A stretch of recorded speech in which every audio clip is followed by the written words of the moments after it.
and development, international and regional and development, international and regional cooperation.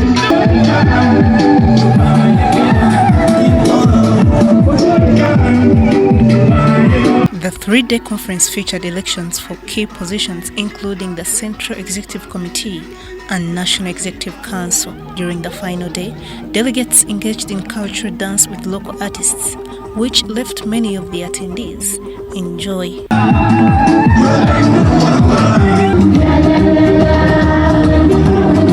They halted the process, and of course, as the young people, it all affected us, and we call upon our party to reach out to us. Example, the election of the youth, where our chairman, Dr. Tango Doi's son is contesting. Well, personally, I wouldn't have any problem with Dr. Tango Doi's son contesting. However, legally, him being the chairman, that's a conflict of interest. Kanyesije asked the chairman of NRM and the president to work hand in hand with Tanga to ensure this time they organize a free and fair election. There is need to conclude this process.